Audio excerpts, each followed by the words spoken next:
up, everybody? Welcome to the IAG Thursday thing. This thing that we do every Thursday. We've been getting a lot better at this. Man, we are coming up on our 100th episode. We're not there yet, but we're getting damn close. Yeah, it's getting to be that season. Today we're going to talk a little bit about just fall in general, but we got all sorts of topics today. Today should be a good one. So first things first, joined by our usual partner in crime who showed up at the right time this time. I'm so proud of you. Warranty, how you doing, bud? What's up? I'm doing great. You and I were at CB Fest Midwest. It was a lovely time. Yep, we're going to talk about other that than too. other than that, we're enjoying some nice warm weather here in the late September, early October in Chicago. It will not last forever, but we sure wish it would. High 70s, I'll take it. I mean, How are literally you seeing? 2 days, it's going to snow on you. I guarantee it. Oh, you're probably right. I haven't looked yet.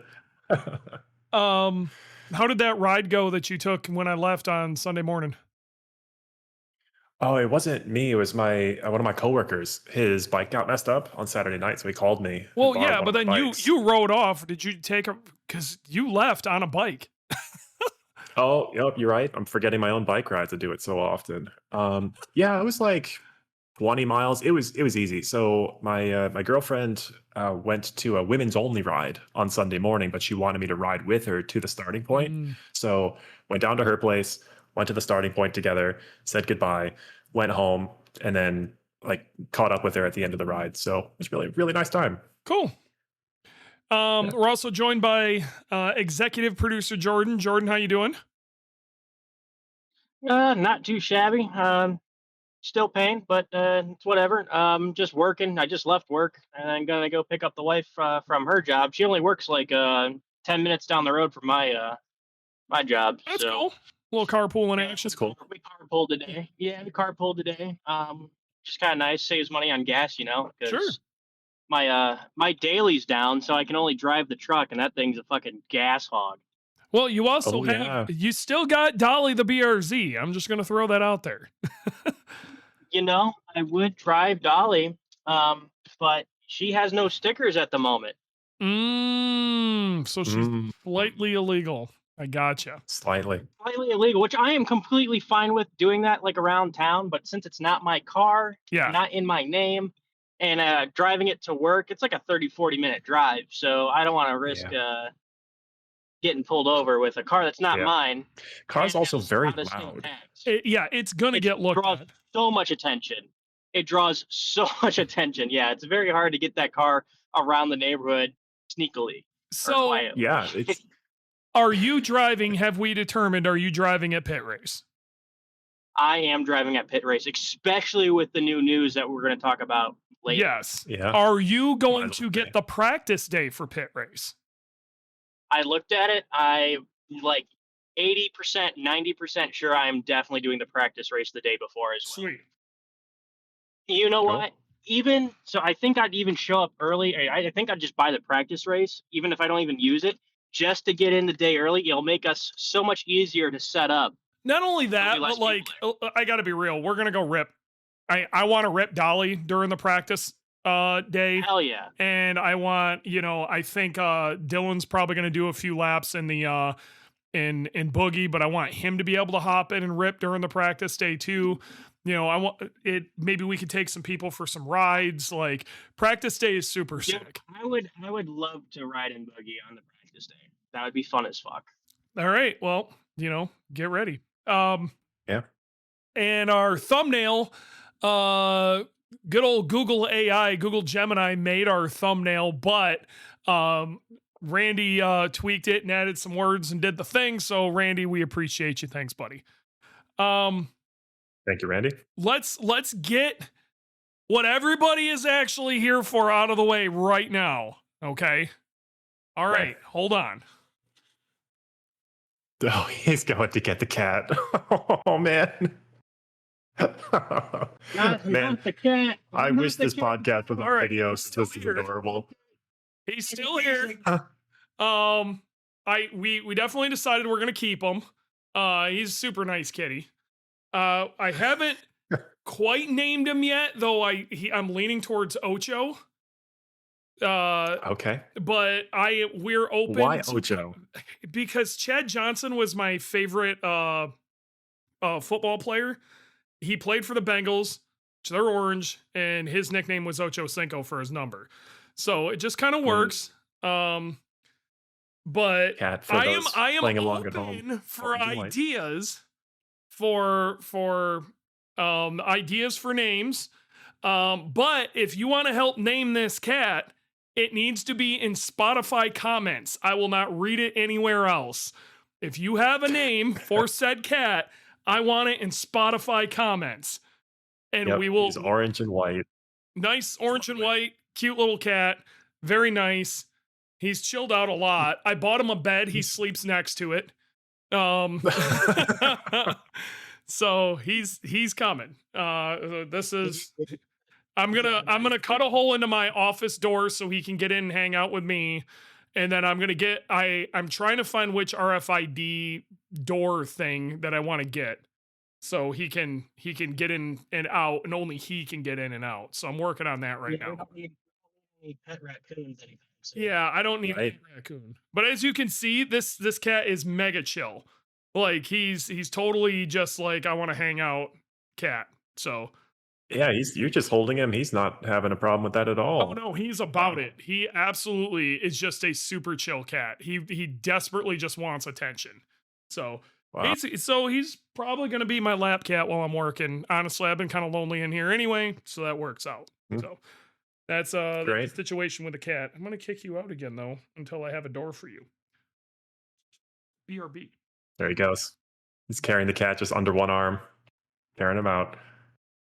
We'll need a post on Facebook to specifically go to Spotify to name the cat in the Okay. comments. Yep. So Mary can calm her Yeah. ass down. You got your cat update. Yep. Spotify comments. Spotify comments. You want to name the cat Yep. in Spotify comments, and maybe we'll vote on it or something. It'll be good. Yep. The Ocho. I like that. I Ocho really is hope where he it's at doesn't have now. a chip. I really hope he doesn't have a chip. He's not somebody's like neighbor's cat from 3 miles away. That cat Well, is yeah. been there by now. Yeah. So if dude, Right you away. know, you've been to my house. You see how out in the sticks I am. There ain't 3 houses Oh, yeah. down. 3 houses down Oh, is a long ways away. Yeah.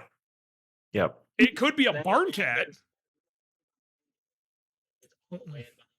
Yeah, there's no way that cat's chipped. Jordan, you're saying something, but it sounds like your phone is 3 cars away while you're driving. Yeah, So, Yeah, shut up, Yeah. Jordan.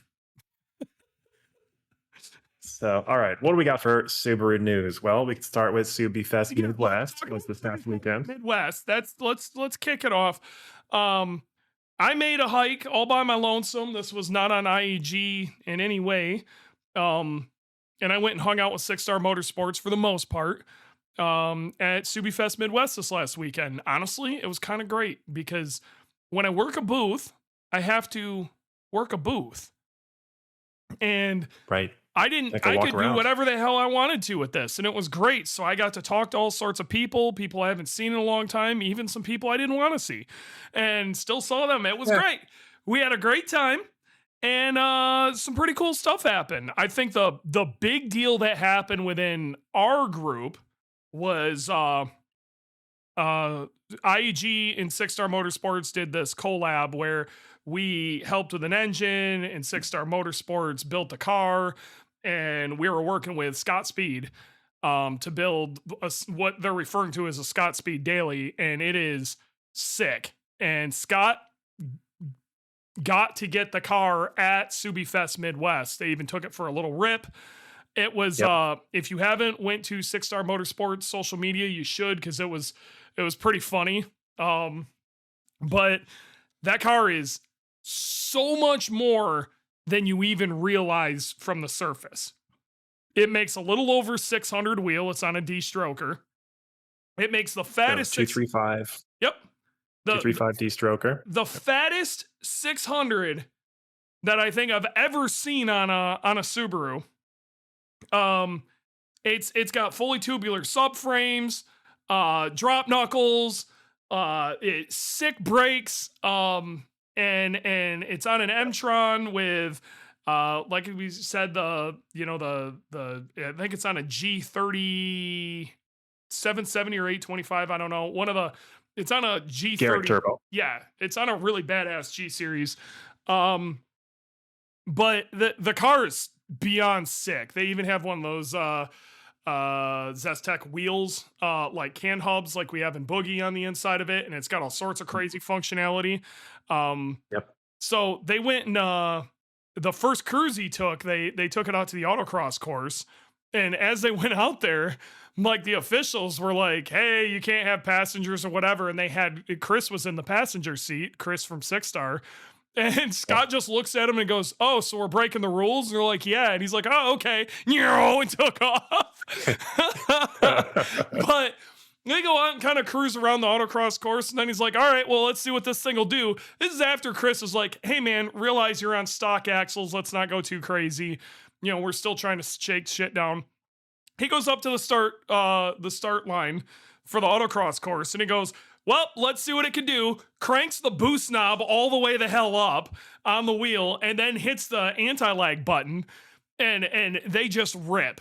So Scott's giggling like a kid the whole time. It was so funny. But the car's really good. It looks like that whole situation turned out great. I had a couple minutes to talk to him. I'm trying to get him to come out to Grid Life. It'd be a great street mod car. I think He's a busy guy, though. he is. I hope it works. I'd love Man. to see him at least at one or two of these. I'm quickly coming up to where I'm gonna owe warranty a signed dollar, which sucks. The Yep. bet was that we would see Project Midnight at a Grid Life event in the next 2 years or 3? It was a total of 3, but we're 2 seasons through it, I think. I got to look at when Project Midnight I was still got announced. one more season to get them there though, and I think we're getting close. Yep. So You are close. I mean, real close. So I've been Yep. doing God's work on this, but we'll Yep. see how much I can push and make things happen. So either way, Bucky was there. He filmed a whole bunch of that stuff. He'll probably have a video up here soon.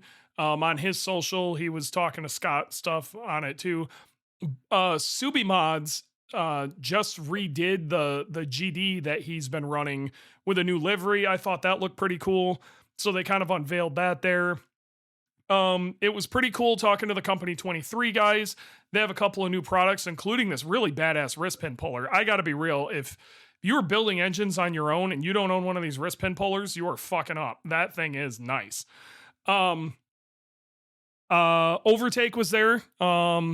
That was pretty cool chatting with those guys, especially their main social media guy. Super nice dude. Long story short, I just kind of wanted to tell him, hey, I really like what you guys are up to. I think your community-based social media stuff you've been doing is really solid, and to keep at it. I mean, I'm enjoying watching it, and I know the rest of the community is, so I thought that was kind of neat. Varus Engineering was there. Peter Granberg, somebody we run with and Grid Life, even though he's in Club TR. I've been hanging with Peter forever. He was there, had some really good conversations with him. What's up? K-swapped BRZ? Yeah, I try not to. I was trying to be nice and not let everybody know he's a heretic. But well, heretic! Here's the thing. It could change, all right? There's precedent for that. FA24 makes really good power. Some might say it makes better than Honda power. It's coming. So, okay. We do know Andy Smedegaard has done that. So, right. Other than that, the car show, Romar from Six Star won best GR. Okay, he won Right. he won Best something paint? else, but the big one was he won best paint. Now I want to throw this out there because if you guys remember the conversation from a podcast or two back where we were talking about Autobahn, and Dylan and I, we heard the hail start to hit, and Romar had just rolled in and parked out there. We ran out to save his car and threw shipping blankets over it. We saved his ass so he could win best paint. So that one's on us. We're taking credit Yeah, for that one. All right. yeah. Well done. Saved his ass. Filippo's car was there too, so that's Skunk Works. That's the red car that's been winning shows as well over the years. So ketchup and Skunkworks had a mustard, I saw. Skunkworks had a lot of updates too. Yeah, it does kind of have a ketchup and mustard because Romar's car is yellow and Skunkworks Yep, is red. yep. Skunkworks has all sorts of crazy new updates. Their new ECU. I think he's got a Zestec wheel on it now too. And if he doesn't, he will soon. But they definitely did a bunch of updates to the fueling system. Super cool. I think they updated the wheels. The Like, screen, so the gauge cluster is completely replaced with a oh screen, yeah. and it's really well done. They went to they had a Motec screen in there, and they got this perfect bezel for it. It looks so good. It looks near OEM. Incredible. Yep. That car is always awesome, and it just keeps getting better. So yeah, bunch of great cars, bunch of great people. Saw a bunch of people I haven't seen in a long time, and some I have, and really just shot the shit with a bunch of really, really great people. I think their venue, it's kind of the same venue, but they moved it inside of the track versus in the parking lot. So it's in the center of the track now.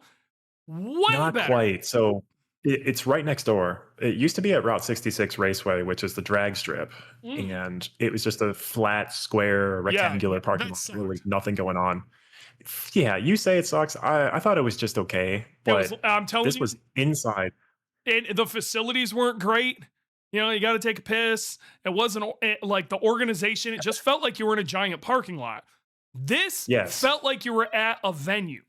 Okay. because you were. This You, was Chicagoland Speedway, the oval track, which hasn't been used in a number of years. It actually almost got torn down, and they rented it out and then did it in the infield. So the autocross course was like either in the pit section or part of the straightaway. So yeah, they did a really good job. I think it was great. Like, just straight up, I think the venue really worked well. I think it had way better vibes. Yes, It was I agree. a significant step up from when I went last year. Okay. I still think, and I'm going to keep screaming this, that it'd do better at Gingerman. But it is what it is. I think we could turn that into something special if we did it at Gingerman. But what do I know? Hmm. So walking around the car show, there were a couple of really badass GDs. So some really nice looking bug eyes I thought were sick. Romar's car was out there doing Romar car things, and there's some really nice show cars. A lot of just random stuff, but the thing that caught my eye more than anything, Warranty, do you know what a Casablanca is? I do know what a Casablanca is. It is the weirdest car Subaru ever produced, There and it was was only for the Japanese domestic market. And it I don't know why this it ever existed, but Do you know what a Subaru Casablanca is? Because there was one there. I'm going to dump some pictures. Here, I can bring some pictures over. I didn't have a chance while to he's do doing this. that, I'll describe what we're going to be looking at in the chat, which is it's a Subaru Impreza from, I honestly don't remember, early 2000s, let's say. No, no. And This is mid 90s. This was a okay, GF. okay, Okay. mid 90s. So this is back when cars were very old looking, and Subaru decided to make the front end look like a Jaguar, but not It, really change much of anything else. it, So it no, looked like the hideous you're gonna abomination. call that a Jaguar? I Well, don't know if that's the I don't know. Here, I'm gonna throw it in there. If you guys don't look, know what a Casablanca it, is, it is not visually appealing. Let's put it that way. Steph in Um, the chat says, "Oh, it's the frog car." Yeah, I could see that. Looks like a frog. here. For the people playing along at home, just Google for it, Subaru Casablanca, and you'll Why see do it. I And do nitro? I don't want it's to do hideous. nitro. Are you really saying that my cell phone pic is too big? My cell phone pic is too big. I can't bring it over. So, Wild. um, That's a yeah, I'll big just cell phone energy. Subaru Casablanca. What it was a GF wagon. Okay. It was a GF wagon that Subaru decided they wanted to go up market with. Okay. That wasn't turbo. It was nothing fancy. I don't know how they decided this was up market, but this is essentially what it looked like. My Okay. But it was gosh. purple. I mean, Whoa. it ain't good. It's got some really crazy pinstripe interior, but it literally is just a wagon with a really set of terrible headlights and some pretty damn terrible taillights. It's Oh my it's gosh. really bad. Um, Horrible. dude, Boogeyman Casablanca front end would be sick. Oh my god, that would be so good. Um, Oh my god. but that's a Even Casablanca. less relatable. It's Even terrible. gosh, man. Um, Limited edition Impreza sports wagon called the Casablanca. Yeah, retro inspired front. Oh, was this around the time of the PT Cruiser? Oh it gosh. actually predates the PT Cruiser. Wow. Oh I, my gosh. so hideous. This I 5,000 units. Okay. Yeah. Depreciation values were very low, and it's a very niche car. I wonder why depreciation was low. Jeez. So either way, I've never seen one in real life, and there was one in fairly good condition there. I was impressed. Now the badging was falling off, but everything else about that car was right. So Eh, saw a Casablanca. talk about Pretty excited. shocking. Talk about bringing a gun to a knife fight. I hope he won something. If he didn't, like, I'm mad at everybody. Yeah, I that's bet you enough. there is a good amount of people who thought they understood or knew Subaru things, took a look at that and went, that is the worst body kit I've ever seen. And Yeah. didn't realize that was an OEM piece. Oh yeah. Yeah. Wild. So So yeah, what else did we see? honestly, Yeah, it was a lot of people.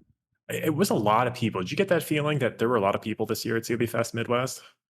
yeah, I think it was a little bit better attended. I think the weather played out for that. I think the weather was just about perfect. Yes, it was. So overall, I think, I think the attendance was solid. It worked out good.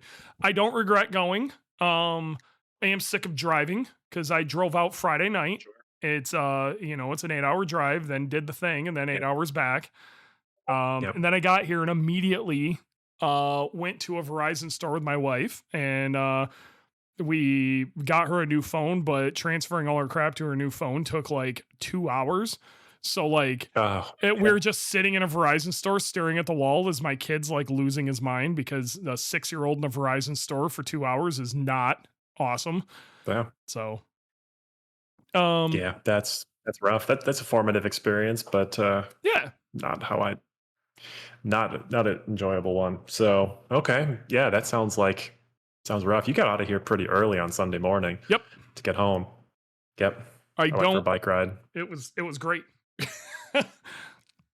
I honestly, so one of my favorite things to do in the fall is take a drive. Okay. We're Right. getting to that season where it's not again, it's still pretty hot out. It's still summerish out, but we're getting there. It's quickly becoming driving time warranty. Yes. Well, I mean, 12 months out of the year is driving time. You got to make time for it, no matter what. I don't agree with that. Really? Because Okay, tell me more. down here, like middle of the summer, it is so effing hot. Okay. That like to me, a really good drive, you should have the choice between having your windows up or down. Okay. Okay. You shouldn't be married to your air conditioning. I think Okay. it should look nice outside. Therefore, spring for the most part's kind of screwed. Okay, because it's coming out of winter and doesn't look great even here.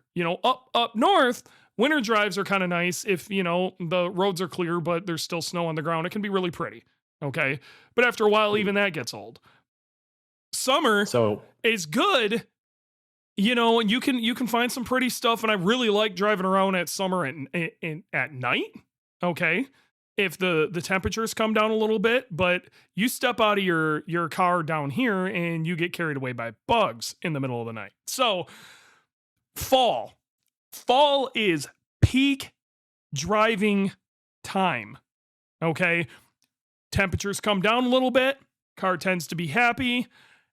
Obviously, we're talking about leaves changing and stuff. It makes for great pictures and great scenery. And to me, it's my favorite time of year to hop in a car and just drive somewhere without looking where the hell I'm going. Like, not even giving a shit about my phone.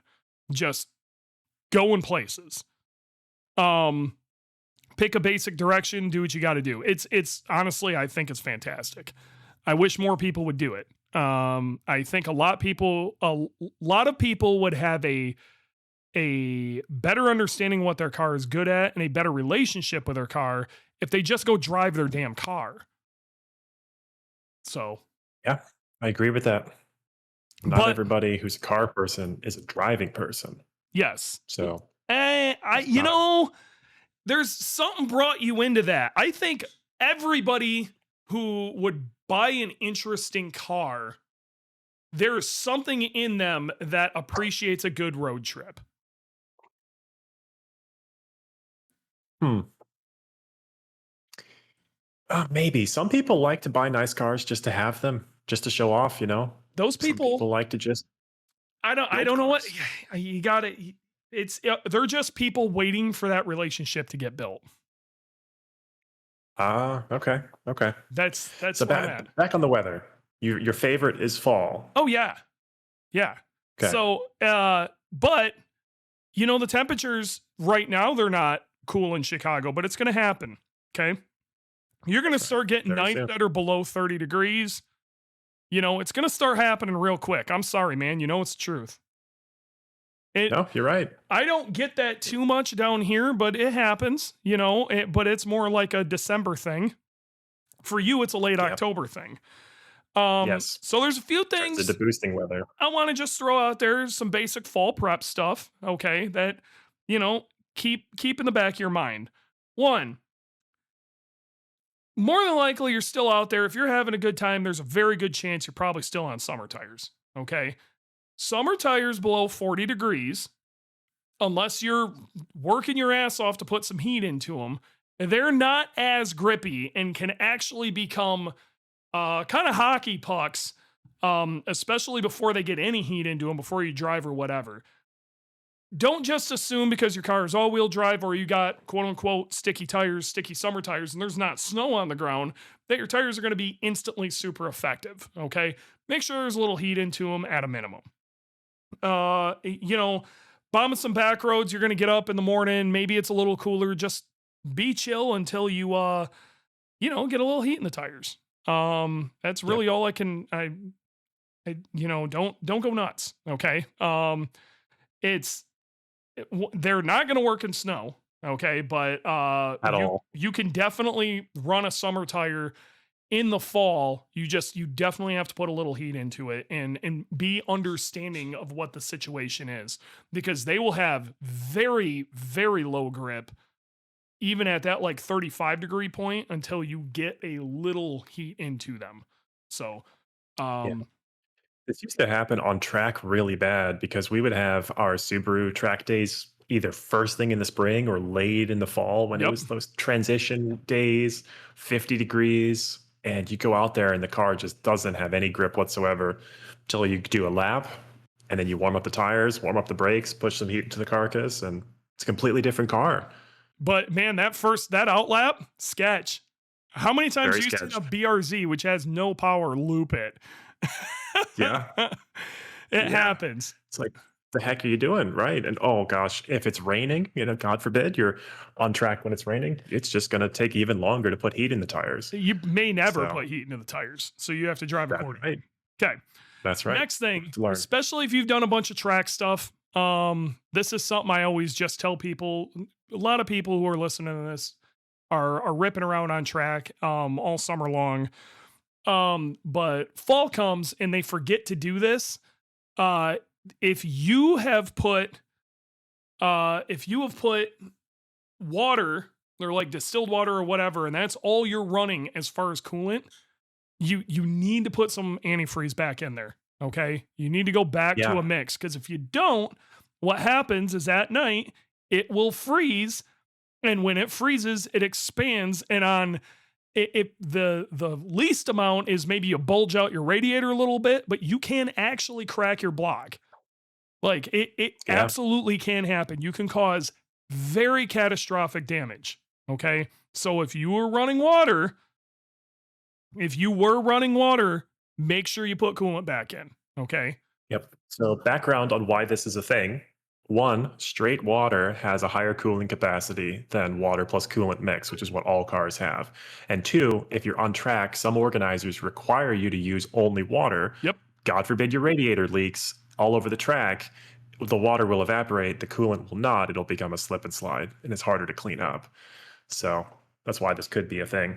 A lot of people don't understand that, like when we refer to coolant is whatever fluid you happen to have in your Coolant reservoir.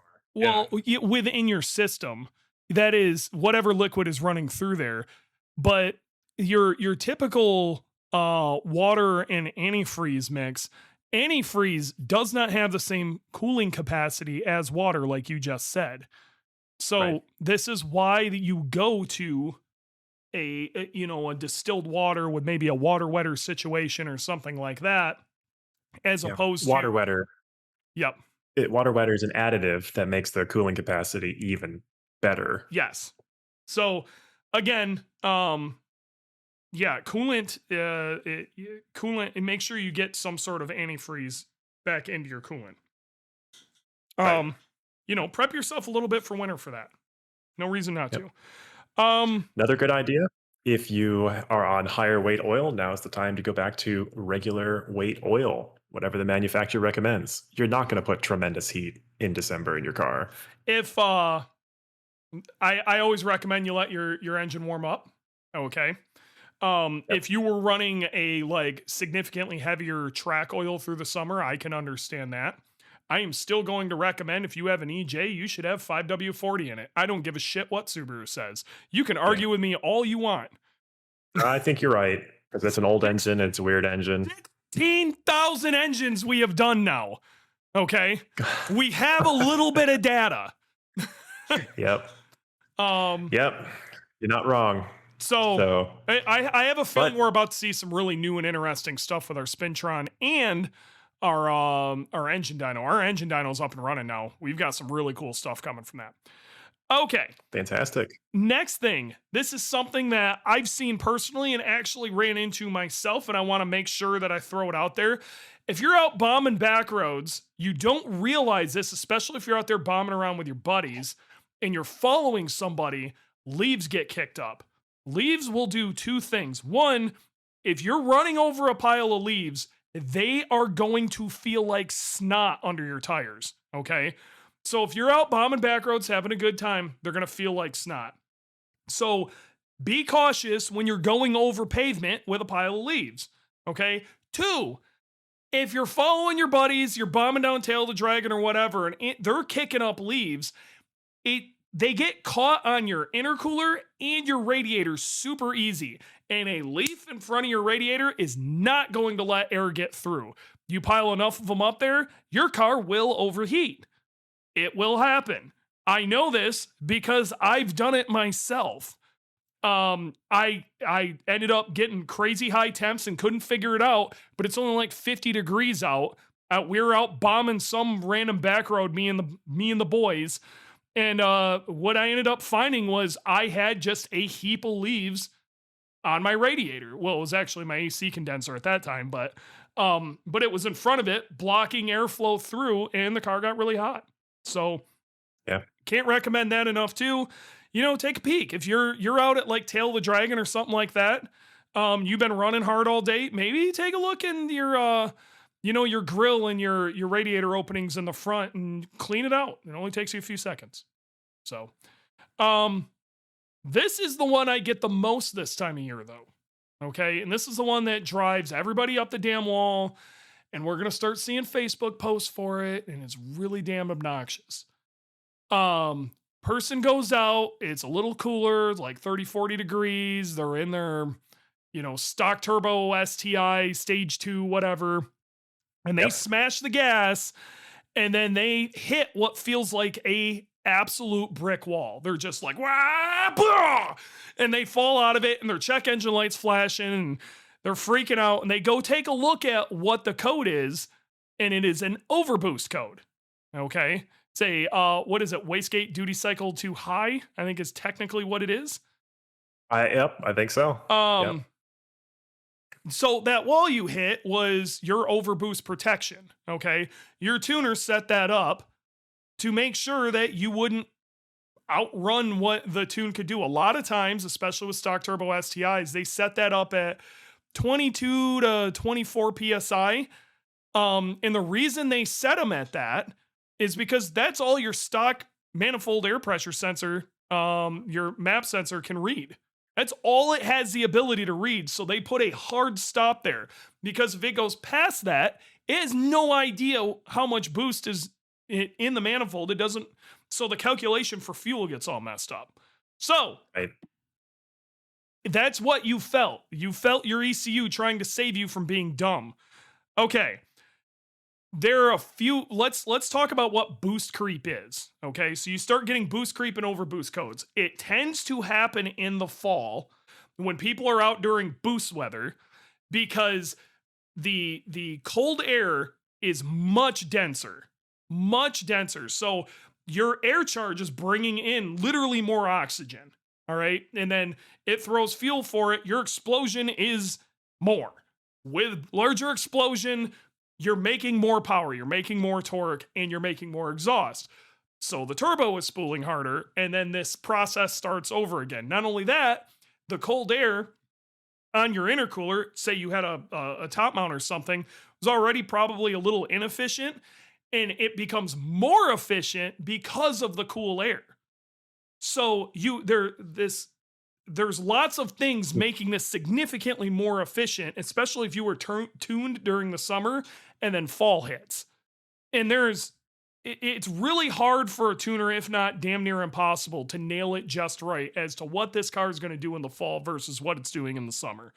Okay, so before you go blow your tuner up on Facebook, hit them up and just go, hey man, I hit an overboost code. I was wondering if maybe we could tweak it a little bit. More than likely, they'll send you a map revision, and it takes 2 seconds to upload. It's not a big deal. Okay, they can tweak it a little bit, not a problem. But that's effectively what's happening. But then you also have the term boost creep, and you tend to see this a lot in the winter also, because again, you're creating more boost, and your wastegate doesn't have the ability to control it. There's more boost creep itself. What that is you're making more exhaust gas than your wastegate can actually vent off properly. So it's kind of uncontrolled boost. It's uncontrolled exhaust pressure going into your turbine housing. So it can't control it because it can't let enough of it out. So it's like the door's not big enough to let the crowd out. So it's going to go somewhere. So it goes into the turbine, and it's spooling your turbo even harder when your ECU is going, no, like we don't want to do that. So boost is going up. Right. Backing up. So why is this a thing? Not everybody knows what wastegates are. We have talked about this in prior episodes, but just a quick rehash here. The turbo, of course, uses exhaust gas to then pull more fresh air into the engine to gain you more power. It's not running at 100% all the time. It's not using all the exhaust gas to do that. In fact, if you used all the exhaust gas, the turbo would just keep spinning faster and faster and pull in more oxygen than would be either safe for the turbo because the shaft speed is too high, or too much that the engine couldn't handle, or pressure's too high. So you have a wastegate in the exhaust that lets some of the exhaust gas not go through the turbo. It just bypasses it. Like Dewey's saying, if the door is completely open on the wastegate and it's still not enough to vent off that pressure in the exhaust, your turbo is going to be uncontrolled. It's going to be making more power when the ECU is saying no. So and then more of a chance you're going to slam into the wastegate code, the overboost protection, and we're all going to have a bad time. So you tend to see this more with catless downpipes on stock VF turbos. Okay, that's when you really see it. A catted downpipe for the most part, unless it's wintertime and Everything's pretty on point. It's not really a thing. What people used to do is if they would throw external wastegates on right away, but the world Right. we live in, you can't do that quite as easy anymore. So external wastegates, it's a bigger vent that allows more exhaust gas to bypass the turbo versus what is built into the turbo itself. Yes, usually it's So, a significantly larger wastegate that is put on your up pipe pre-turbo. So yep, you would essentially lock your turbo's wastegate shut, which is essentially just a little flapper door that opens and lets exhaust gas get through. It would be yep, locked shut, and all of the boost would get the exhaust pressure and gases would get controlled by your external wastegate. So yep. most people would just go to an external wastegate. In most aftermarket most rotated turbo kits come with an external wastegate. That's your Tile, your Turbo Smart. You know, that's what those are. But um, your stock turbo, it's using what they call an internal wastegate, so it's actually built into the housing. And a lot of times Right. the hole on that just isn't big enough. Now, aftermarket turbos, for the most part, so your Cobb 20G, your Blausch 15 XTRs, stuff like that, those wastegates tend to be pretty good. And honestly, a pretty easy fix to getting rid of your overboost problem may be going to an aftermarket turbo entirely. So you could dial back boost, but if you still want to have a good time, you may want to seriously consider upgrading the turbo something with a little better wastegate in it. Yep. The hole in that significantly larger. The downside to that is assuming the two sizes of turbos are the same efficiency. If you put a slightly larger turbo on it that's aftermarket, like a Cobb 20G, it might come online a little bit later in the RPM range. We People like to call it spool, but spool is, once you're in the range, how fast does it actually give you power? Not quite the real answer here. So, Spool's fair. hmm. Not lag. I think that's the word you were thinking about. Oh, lag. Yeah, Yeah, so that's right. spool, like it may come again, the turbo may come online a little bit later. The boost threshold may move a little bit, but more than likely, Right. larger turbo is going to breathe up top a little better too. As long as you have the fueling system and the cooling to deal with that, that may end up working better. I highly recommend, if you don't know, if we're having this conversation and you're sitting there going, I don't know if this is for me or not, talk to your tuner, talk to your shop, Yep, give us a call. We'll have a conversation with you. It's not a big deal. that's right. Um, So, boost weather, you make more power, but with great power comes great responsibility. If you overboost, you're going to get a check engine light. It's probably fine. Send the log to your tuner, reset the code, and you're good to go. Yep. And Oh, yeah, how you drive your car matters too. So beat me to it. if you're gonna be, you're gonna notice that you're making more torque. So it's gonna be very easy for you, instead of dropping down to fourth like you used to. Maybe you leave it in fifth. Maybe you leave it in sixth, and you hit the gas, and it still makes boost and it goes. But then you hit Yep. this code. You're creating so much more load. And if you want to know what load is, we have a whole nother podcast about tuner terms. It's fantastic. Listen to it. But long story short, if you're creating huge amounts of load, you are really running the risk, if you have stock injectors and stock fuel pump and things like that, about outrunning those. That can be really dangerous for your engine. It's really hard on your engine in general, but you're also running more of a risk of slamming into that code. So Yep. So downshift and life is good. yes, Use that honestly, your RPM engine's range. always going to be happier with revs. Always. Yep. Okay, like you're better off feeding it a little bit of RPM versus just a really heavy foot at low RPM. Okay, Right. so those are things we got to worry about for fall. Now we're going to talk about one of my favorite things to do during the fall, and it's taking a drive. And you would be blown away at how people, especially, I'm going to say this, I love you guys, Gen Z, I love you, but you have absolutely no idea how to do very basic things, like find a good driving road. Are you saying that, or do you have experience with this, like Gen Z calling you up and Absolutely, saying, absolutely have good experience with this. Like this, like okay, get in your car and go somewhere. Okay. First thing I'm going to tell you to do is all of these, anything I'm about to tell you is probably going to be better if you just figure it out on your own. Put your phone down, okay? Turn it off, do whatever. Just drive in some random direction, okay? Take roads you wouldn't normally take. Take a different way home. Take oddball ways. This is the time of year to do it. Go see things, drive around, enjoy the moment, okay? Maybe you can have some music on, maybe not. Just enjoy, you got the windows down, maybe a breeze, you got the windows up, and enjoy the silence and the sound of your car. It's great. Just live within that moment. But if you decide you're like, it's the weekend, me and the homies want to go find a good driving road, okay? There are some things. If you're trying to find legitimately good driving roads, how do you do that?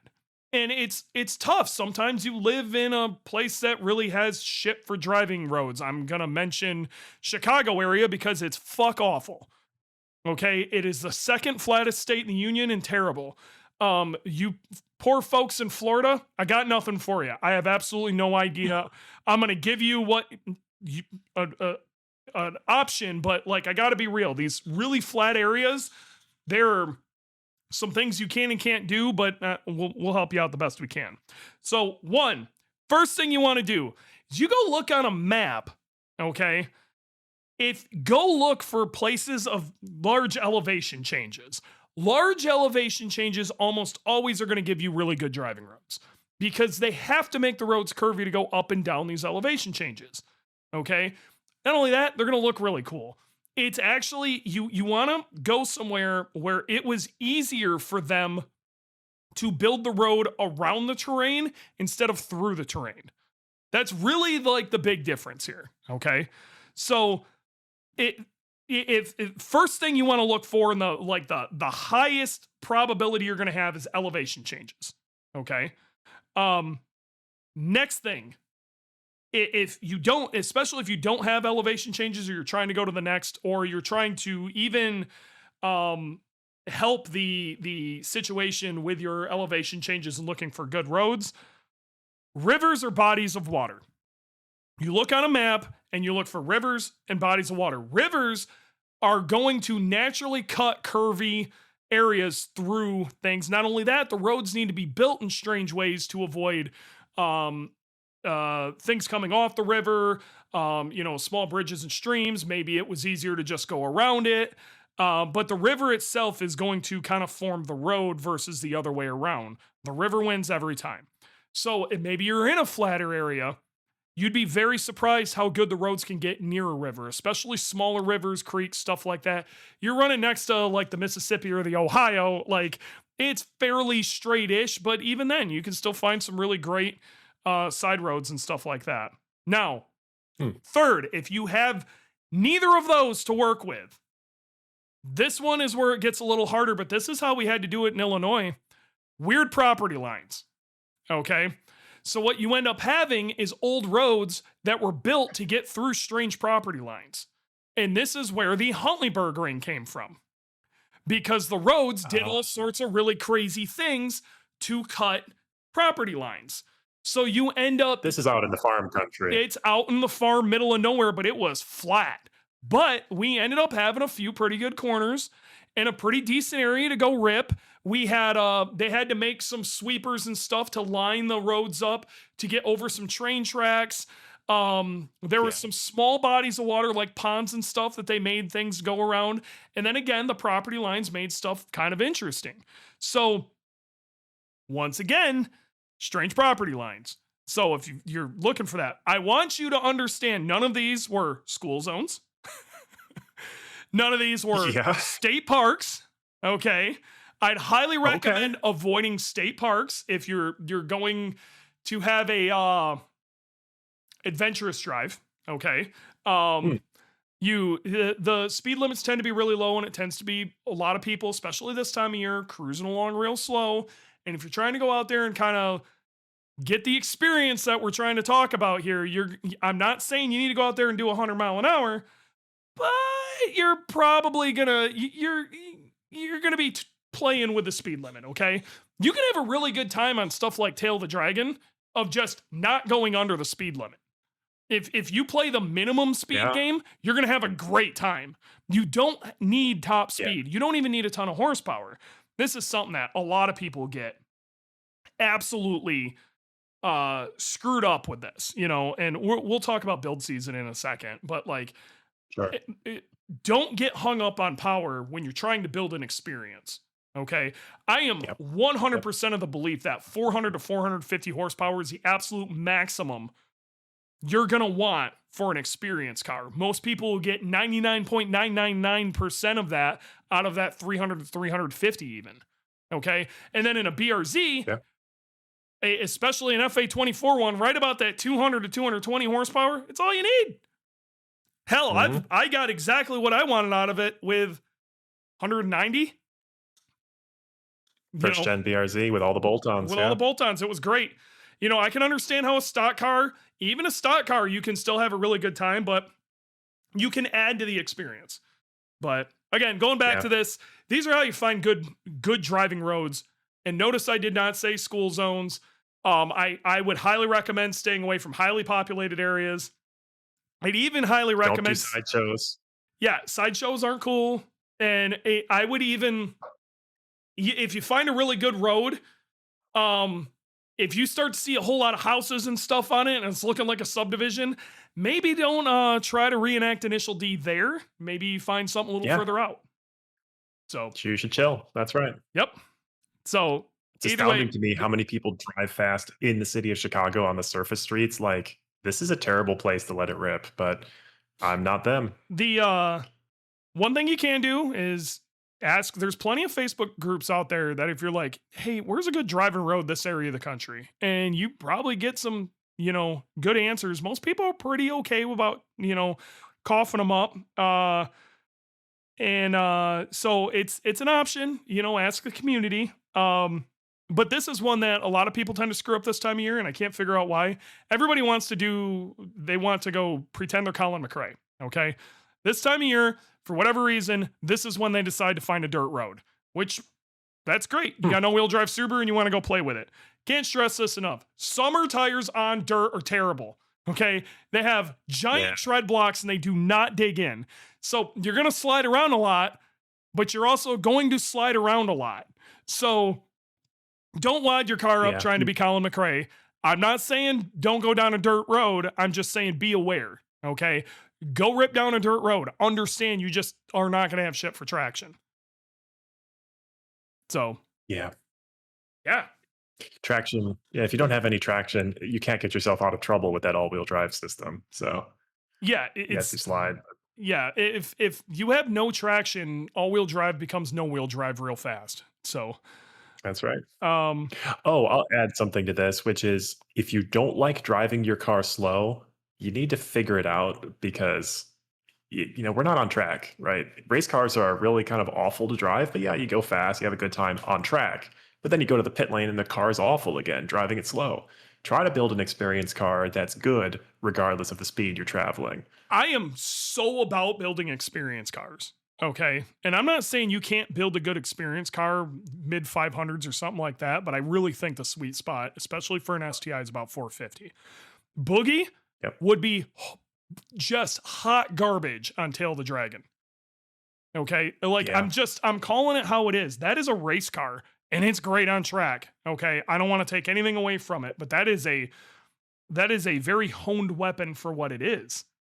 Okay. Not that it isn't a street modified car and I have not taken it for ice cream, but the reality of it is it is way too far into, something that I'd want to go take out on a road trip.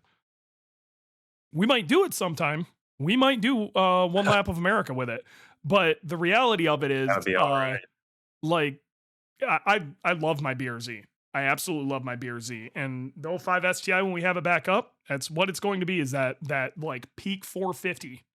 Like it stock location turbo, probably still keep the top mount. Like we're going to keep it real simple because the whole idea is we're going to go rip back roads, have a good time with it. And that's peak. That's where it's at. When you're when you're putting this car together, don't get hung up on just raw performance. Get hung up on your experience too. Maybe how you sit in the car. I wish I sat a little lower. Maybe look into some new seats. Steering wheel isn't great.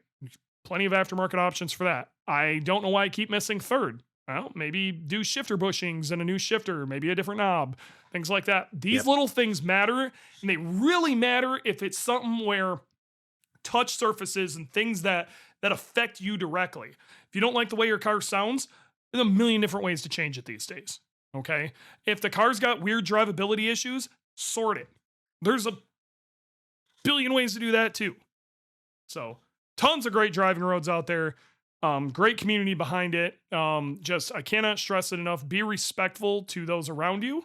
And do not cross the center line ever. Yes, ever. I don't care what road it is, how much you know it. I don't care if it's the middle of the night and you can see headlights. I don't give a shit. Do not cross the center line. Only losers do that. It's so bad. You're gonna kill somebody. Don't do it. Yep. Yeah. That's about it for that. Okay. I think I want to have a little mini photo contest. Yeah. Okay. About what? I think we need to do a fall photo contest. Okay. I want something with some leaves in it. I want people to go take pictures of their cars. Okay. I don't care where you are in the country. I think I'm gonna open a thread up on the IAG Subaru Insiders Lounge. Okay. And I think whoever gets the most upvotes for best fall picture, I will send a t-shirt to, and we'll probably make the banner pick. That's most likes. This is a Facebook group. Yeah, most likes, whatever. So most likes, loves, whatever. I want you guys to go take a really badass picture. Got a few different things I can add to this and how to take a decent picture in the fall.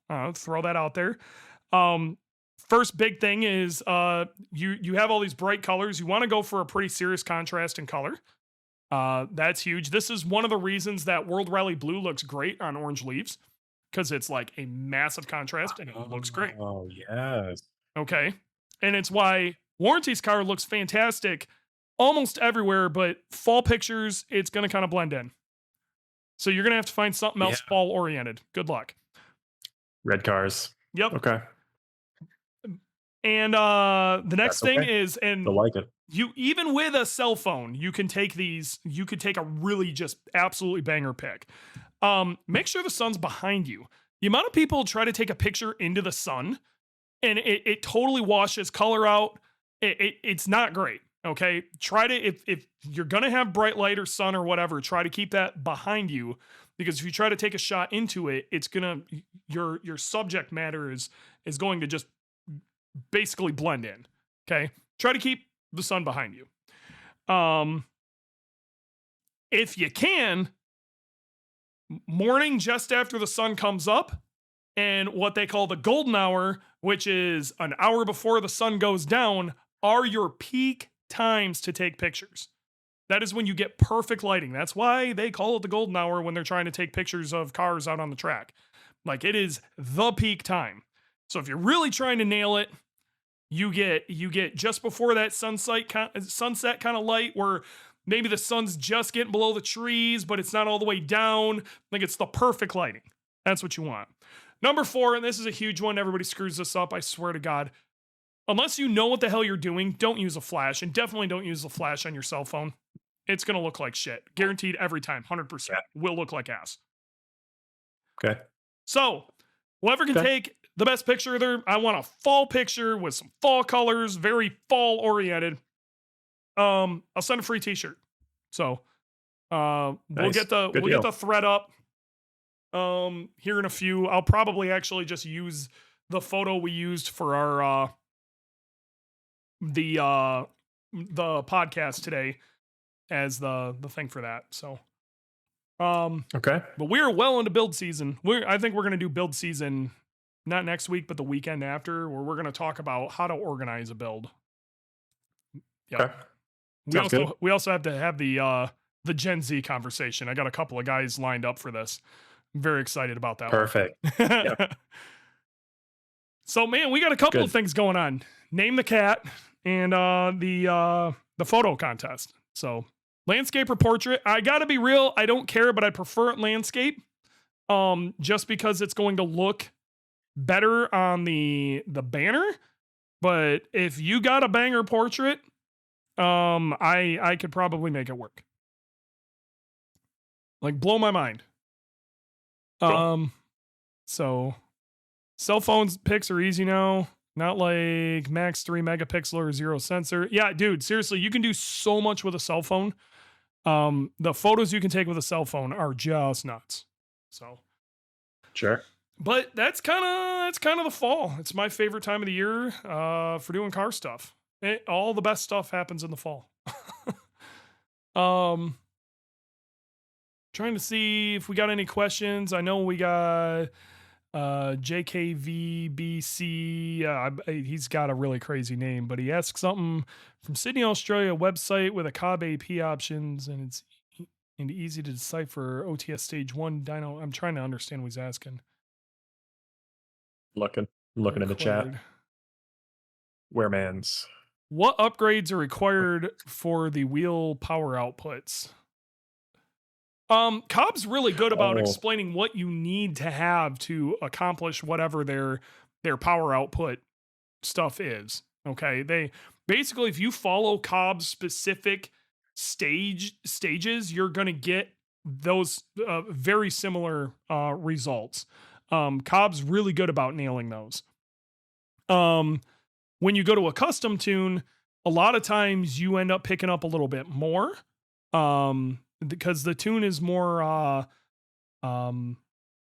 customized to your vehicle, your environment, your fuel. So you tend to pick up a little more. It also gives you the option to use aftermarket or different aftermarket parts outside of like Cobb's offerings. NVIDIA downpipes and catbacks and whatever, different intakes, all that stuff. So you have the option when you go custom tune to change that up a little bit too. But Cobb, when they say, if you do these modifications and run this tune, you're going to get this amount, they're almost dead on every time. They put a lot of work into that. So, yep. Yeah, I don't know. Anybody else got any questions here? I've got a couple more minutes and then I am out of here. I would really like to do some iRacing. I'm going to do a bunch of iRacing this weekend, I think. With your brand new screen name, Dewey DeWitt. Oh yeah, I got my screen name changed. Yay! It was Eric DeWitt and I got it changed to Dewey. I'm pretty happy about that. I know it seems stupid, but the amount of people who I'd be mid-race and they'd be like, "Oh my God, is that Dewey?" Like, now it's just going to be easier. Boogie hoodies for fall. That's another great thing. One of my favorite parts about fall is hoodies. Hoodie weather is the best weather. Maybe I will chat. What I can tell you, and here's some of the stuff that I'm leaking that I probably shouldn't in the end of the podcast, but you guys have been here long enough, so I'll let you know. Yep. There will be a championship shirt. And it's going to be banger, and it's going to be limited. It's going to be, you order it, it's probably going to show up 3 to 4 weeks later, and it'll be the only one you can ever get. There will probably only be a single run. So make sure you order 1 or 2, where it's going to be one shot at that. Okay. Yep, I'm getting in on it. In on that early because it was hard to get that first championship shirt. And I don't want to repeat. I don't want to be this guy, but Subi Mods is putting this one together. So okay, it's gonna be a very nice shirt. Really good looking shirt. Not gonna lie, might be a little more expensive. Okay, because I'm actually asking for some I wanted a really premium shirt, but I want a gold fleck on it. I want to use metallic metallic printing on it. I want it to look super cool. It might even be a little bit gaudy. Might be something you might not normally want to wear, but it's gonna be sick as shit. So I don't know. I think it'll be Sick. great. So yeah. I think that's about it. Man, it's that time. Cool. You got anything interesting? What are you doing this weekend? This weekend, just studying for my actuarial exam, ride the bike. Okay. Instagram ads got me. So I like drum and bass music, and Okay. Instagram just like popped up an ad first thing in the morning earlier this week saying, "Hey, this legendary like drum and bass artist from 20 years ago is playing down the street from your place. You should get tickets." And I'm like, "Hell yeah. How did they know this guy was in my top 5 people I wanted to go see?" Well, I paid that ticket gladly, so I'm gonna go do that Saturday night That's and pretty cool. bring sparkles. Yeah. Nah, you guys have a good time. Yeah. I just ordered a little boogie update here because everybody loves some boogie updates. I just ordered a brake bias controller and a remote knob for it that we are going to run. We'll have it on before pit race. I am of the belief that we have never used our rear brakes in any real fashion. I think our bias is set severely to the front to the point where we're overwhelming the front. So we're going to push some of the bias rearward, which should, in theory, under braking, help the car rotate a little better. But if anything, should help the car just stop better overall because it's going to use the rear brakes a little more. Very excited. Oh, pit race. We didn't talk about it. We got to talk about pit race. Yeah, go for it. All right.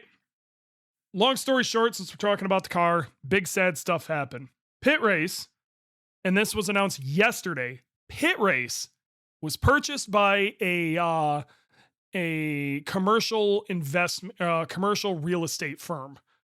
Rumor is, and I actually got a little more insight on this than I thought, because I might know somebody who's building stuff for this. Rumor is it's going to be an AI farm.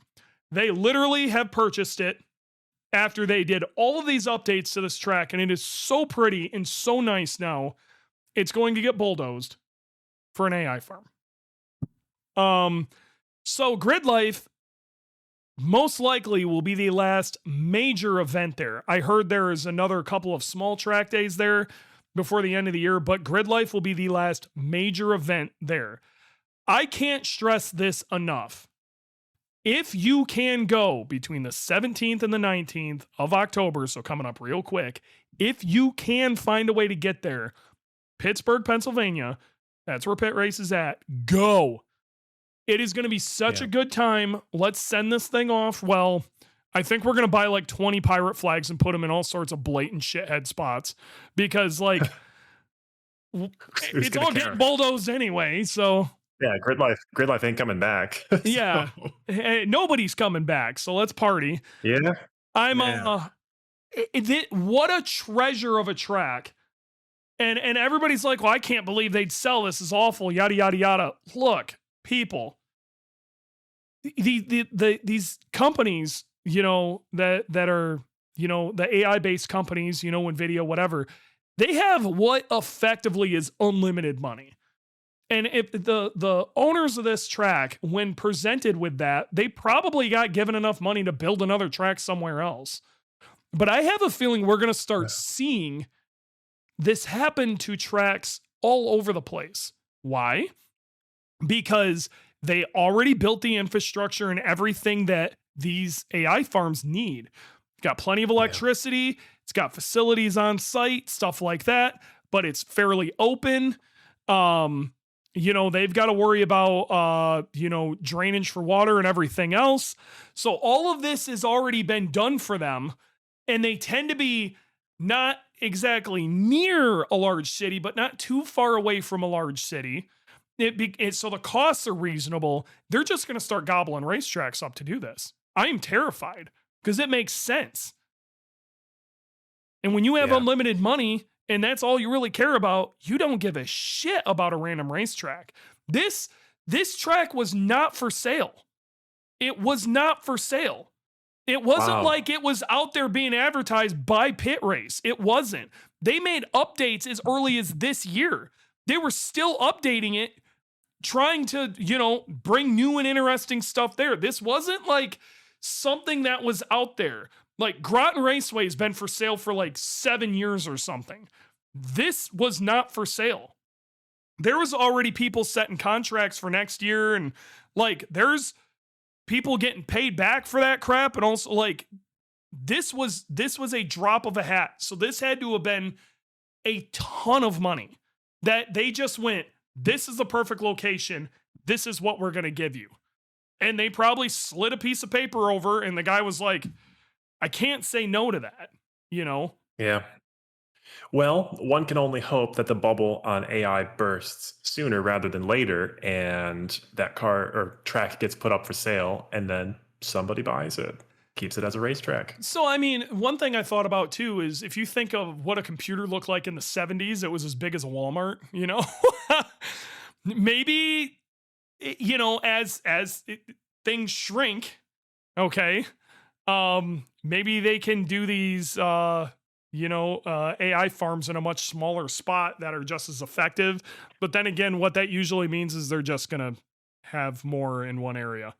So, if you don't think people believe that there's always going to be a next year is kind of what I'm trying to get at.